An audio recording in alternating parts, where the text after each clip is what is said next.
Quick note before we start, this video is for education and entertainment, and it's built on a genuinely alarming stack of research. Alright, let's dig. Here's something most people don't realise. We are still finding new kinds of humans, not new fossils of humans we already knew about. Entirely new species, previously unknown branches of our own family tree. Paleoanthropology is one of the fastest moving fields in science right now, and every few years, someone pulls a genuinely new relative out of the ground. One of the newest, announced only in 2019, comes from a cave in the Philippines. Its name is Homo Luzonensis. The discovery comes from Callao Cave on the island of Luzon in the northern Philippines. Researchers recovered a small collection of fossils, a handful of teeth, some finger and toe bones, part of a thigh bone. When specialists examined these bones closely, they found something that didn't fit any known species. It was a strange mosaic. Some features looked modern, similar to Homo, but others were startlingly primitive. Curved finger and toe bones like a tree-climbing ancestor from millions of years earlier. This blend of ancient and modern traits didn't match anything on the books. In 2019, the researchers announced a brand new species. Homo luzonensis appears to have been small, quite possibly very small, in the range of the famous hobbit species. It lived until relatively recently, at least 50,000 years ago, meaning it likely overlapped in time with our own species, and it lived on an island. That combination, small body, island home, mosaic of features, should sound familiar. It points to one of the most fascinating patterns in human evolution. The Flores story sets the stage. Homo floresiensis stood only about a metre tall, with a brain about the size of a grapefruit, and yet it made stone tools. When it was first announced, scientists refused to believe it. They insisted it must be a modern human with a disease. It took years for the hobbit to be widely accepted as genuine. Homo luzonensis walked into a conversation that Flores had already primed. Islands do strange things to creatures stranded on them. Large animals tend to evolve smaller.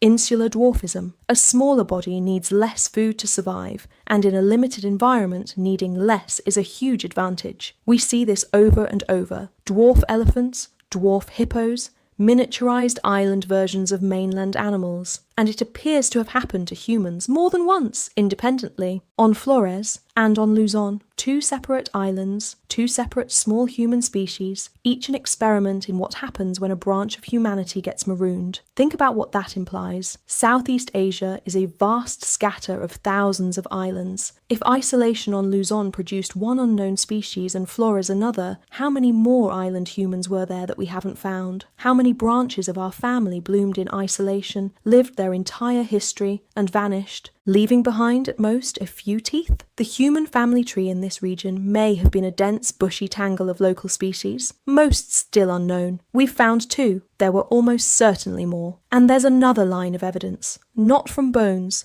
but from DNA. The Denisovans. The people with the most Denisovan DNA today are not in Siberia. They're in Southeast Asia and the Pacific. Denisovans, or Denisovan-like people, were living across this island region, and our ancestors met them and had children with them. The genetics hints that there wasn't just one Denisovan group, but several distinct populations scattered through these islands. Even where we haven't found the bones, the DNA is screaming that this region was full of different kinds of humans. Homo luzonensis is the part we can hold in our hands. The genetics says there was much more. Luzon isn't even the only recent addition to the family. The last few years have been a genuine boom.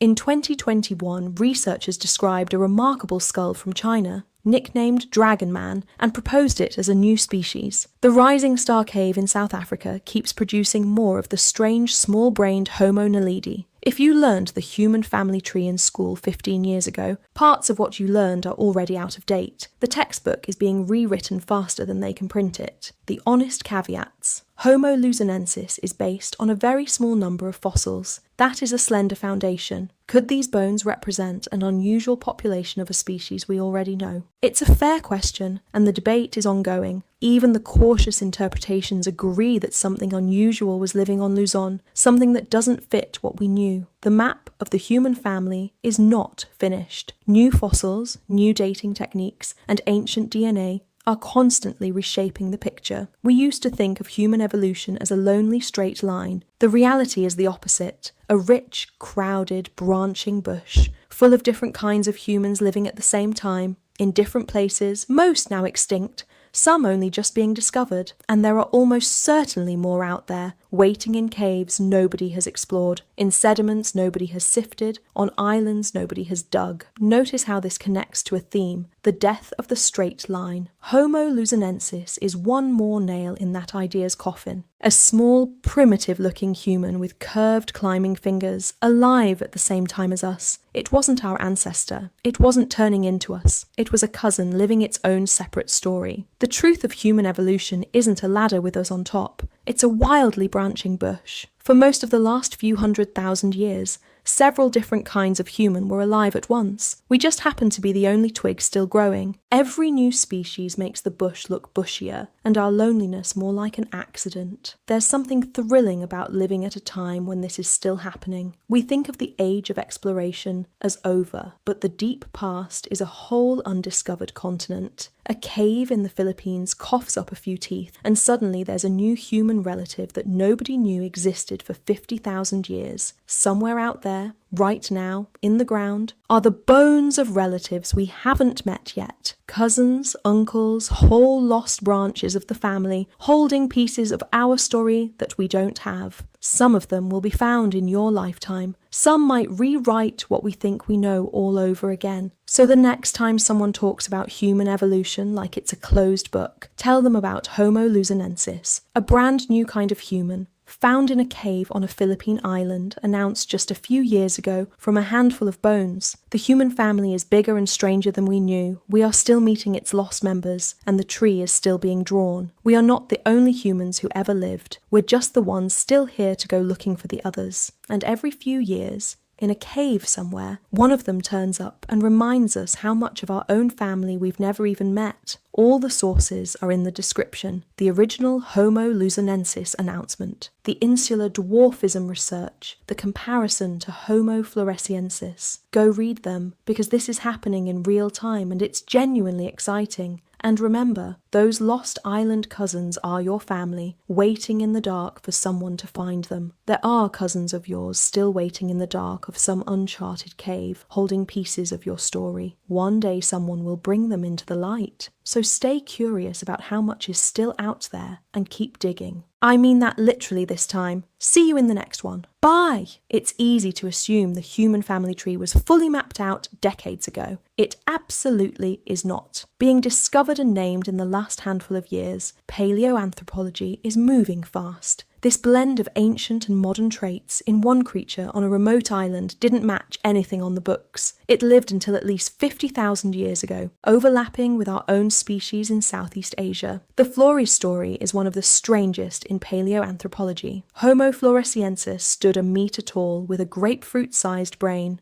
but made tools, a growing recognition that Southeast Asia's islands were a laboratory for weird, small, isolated human experiments. How many little branches bloomed in isolation on some island, lived their entire history there, and then vanished? The Denisovans, a mysterious human population known mostly from tiny fragments and genetic traces. Our ancestors met them and had children with them as they spread through the islands. Homo Luzonensis is the part we can hold. The genetics says there was much more hiding in those islands. New analyses, new dating, new DNA techniques are constantly redrawing the branches. The evidence is often fragmentary, and reasonable scientists disagree about how to interpret it. Whether we've correctly drawn its boundaries or not, it's telling us that the region held human diversity we hadn't accounted for. A rich, crowded, branching bush, full of different kinds of humans living at the same time.